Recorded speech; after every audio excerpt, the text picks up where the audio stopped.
កម្មវិធីហ្នឹងកម្មវិធីគេដែរបង កម្មវិធីបណ្ដែតបន្តិចតែបន្តិចប្រចាំភូមិប្រចាំវត្តអញ្ចឹងណា វត្តហ្នឹងឈ្មោះគេដែរបង វត្តឈូលៀបព្រះសីហនុរាជនៅសង្កាត់តាកាខ្ពស់ក្រុងតាខ្មៅខេត្តកណ្ដាលទស្សនភាពសប្បាយអូនរាល់ឆ្នាំក៏សប្បាយអញ្ចឹងដែរ គេធ្វើរាល់ឆ្នាំហ៎បង ចាគេធ្វើរាល់ឆ្នាំគេថាទស្សនភាពគេសប្បាយស្អាតមែនតើហ្មងបងមានអារម្មណ៍ថាសប្បាយចិត្តហើយមានគេហៅថាមកសំមនោរីករាយសប្បាយចិត្តមែនតើហ្មងបងប្អូនយើងក៏ចូលរួមទាំងអស់គ្នាមានទាំងប្រទេសធំប្រទេសច្រើនហើយនិយាយទៅសប្បាយហ្មងមើលទៅទស្សនភាពអ៊ូអនិយាយទៅបើខ្លាំងចង់ខ្លាំងជាងពេលដែលយើងរៀបចំពិធីអមទូកពេទ្យរាល់ឆ្នាំទៀតណាឆ្នាំនេះមកទៅស្អាតហើយសប្បាយ កម្មវិធីហ្នឹងគេធ្វើឡើងដើម្បីអីដែរចា៎ បើនិយាយទៅកម្មវិធីនេះគេធ្វើឡើងដើម្បីបងមិនសូវដឹងដែរនេះគេតាមបរមបុរាណណាទី1គឺការយើងគោរពដឹងគុណជាមួយនឹងព្រះសម្មាសម្ពុទ្ធចង្គមកែវណាដែលថាគោរពបូជា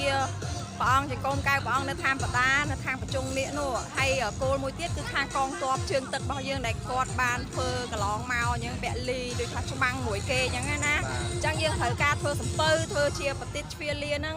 ដើម្បីឧទ្ទិសឲ្យគាត់ហើយគេហៅមួយទៀតថាថ្ងៃនេះគឺថ្ងៃអាសុចបើនិយាយទៅគេនិយាយភាសាមួយទៀតគឺថាថ្ងៃចេញព្រះវស្សា